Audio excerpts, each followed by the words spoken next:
TRE 4 ने जितना दर्द दिया है ना उतना किसी ने भी नहीं दिया है, क्योंकि इसमें पढ़ाई से ज़्यादा ना डिप्रेशन दिए जा रहा है।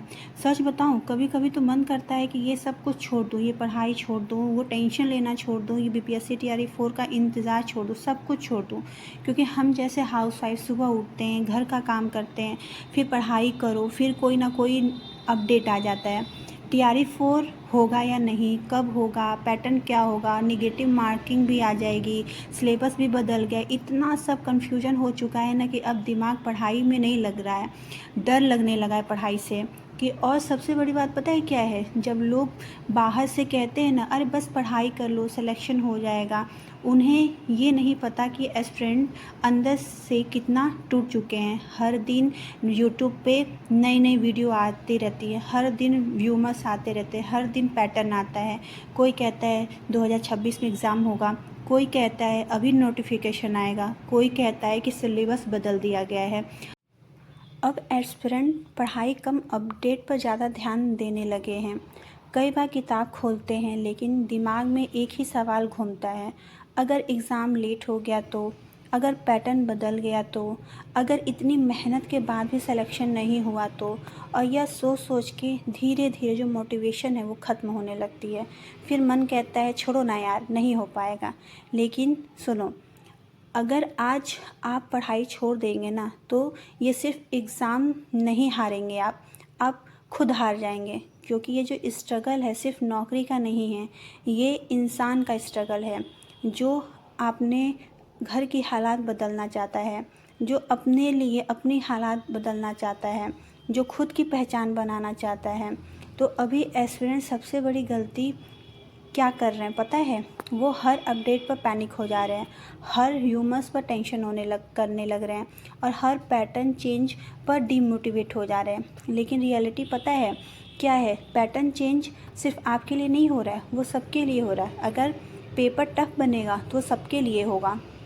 तो आप जो हमेशा यूट्यूब पे देखकर घबरा जा रहे हैं कि पेपर नहीं होगा, मेरा सिलेक्शन नहीं होगा, माइनस मार्किंग आ रहा है, तो ये सब चीज़ों पर ना ध्यान बिल्कुल मत दीजिए। बस अपने पढ़ाई पर ध्यान दीजिए। दिन भर यूट्यूब अपडेट देखकर कोई सिलेक्शन ऐसे भी सेलेक्ट नहीं होगा। बस जो आपका पढ़ाई करने का जो मन है ना वो भटक जाएगा। आप यूट्यूब पे बस एक ही चैनल को फॉलो कीजिए जो आपको सही लगता है और आपको ये लगता है कि ये हमेशा अच्छा और सही अपडेट देता है, और सारे चैनलों को देखने की ज़रूरत नहीं हो। क्योंकि आप जब 10 चैनल देखते हैं ना तो वहाँ से 10 तरीके से आपको पता चलती है और आप 10 तरीके से सोचने लगते हैं और आपके दिमाग में बस वही सब उल्टे फुल्टे ख्यालात चलने लगते हैं। तो इसीलिए सिर्फ एक ही चैनल को फॉलो कीजिए और उस अपडेट पर आप अपना सारा जो जानकारी है वो इकट्ठा कीजिए। तो मैं यहाँ पे लाइब्रेरी आ गई थी और आज मैं 9:30 बजे लाइब्रेरी आ गई थी और पढ़ाई करते हुए मुझे 10 बजे से मैं स्टार्ट करती हूँ। और मैं जब भी पढ़ाई करती हूँ ना तो मैं टाइम टेबल के साथ पढ़ती हूँ कि मुझे किस घंटे में कितना पढ़ना है और मुझे कौन से सब्जेक्ट आज कवर करने। तो इससे मेरा क्या होता है कि मुझे सोचना नहीं पड़ता है कि इसमें इसके बाद क्या पढूँ, इसके बाद क्या पढूँ। तो मैं आधे घंटे तक ये पूरा अपना प्लानिंग कर लेती हूँ कौन सा टॉपिक पढ़ना है और कितने बजे तक पढ़ना है। तो आज मैं एसएसटी का जो 2018 का एसएसटी का पेपर है यूपी टेट का, आज मैं वो सॉल्व कर रही थी। मेरे पास बुक था पर भी तुरंत आई थी मैं घर से और मैं बहुत ज़्यादा थकी थी, तो मुझे बुक से पढ़ने का मन नहीं कर रहा था, इस वजह से मैं यूट्यूब से ही देखने लगी थी। तो मैं 2018 का ये एसएसटी का पेपर सॉल्व करने के बाद मेरा जो स्टार्टिंग होता है वो हिंदी साहित्य से ही होता है। तो मैं अभी हिंदी साहित्य में भारतेंदु युग पढ़ ली हूँ और आज मैं द्विवेदी युग पढ़ रही थी। और ये पढ़ते हुए मैंने सिर्फ आज 3 से 4 पेजेस पढ़े थे, जो उसको पढ़ने में मेरे 3 से 4 घंटे लग गए।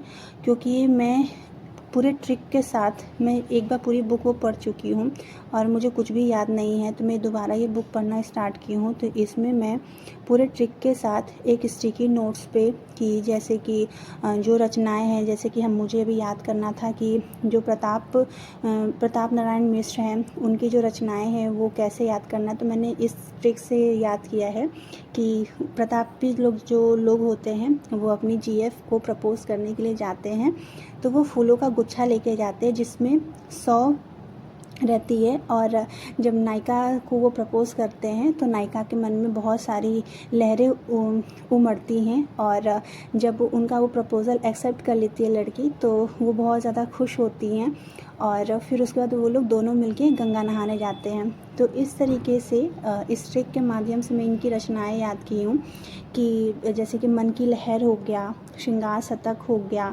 तृप्ति संगम हो गया, और लास्ट में गंगा लहरी। एक दो और रचनाएं हैं जो मुझे भी याद नहीं है। तो इस ट्रिक के साथ ना मैंने उनकी सारी रचनाएं लिखी हैं और मुझे वो याद हो गया है। तो इस वजह से मेरा ये जो टॉपिक है ये मुझे टाइम लग रहा है, पर हाँ इस तरीके से मैं पढ़ रही हूँ तो मुझे सारी चीज़ें याद हो जा रही हैं। और मैं ना वो बुक पे स्टिक कर लेती हूँ कि मैं जब दोबारा पढ़ने जाती हूँ तो मुझे ट्रिक जब पढ़ती हूँ तो मुझे उनकी सारी रचनाएं याद आ जाती हैं। तो अभी मेरा हिंदी में चल रहा है आधुनिक युग, और व्याकरण में मैं आज पढ़ी थी अलंकार। मुझे अलंकार बिल्कुल समझ में नहीं आता, बहुत ज़्यादा टफ टॉपिक लगता है, फिर भी मैं इसको छोड़ नहीं सकती हूँ क्योंकि TRE 4 में 3 से 4 नंबर का यहाँ से क्वेश्चन ज़रूर आता है। तो मैं अभी फिर फोकस कर रही हूँ यहाँ पे अलंकार पे, और आप ये देख सकते हैं कि जो मैंने नोट्स बनाया है वो इस तरीके से है।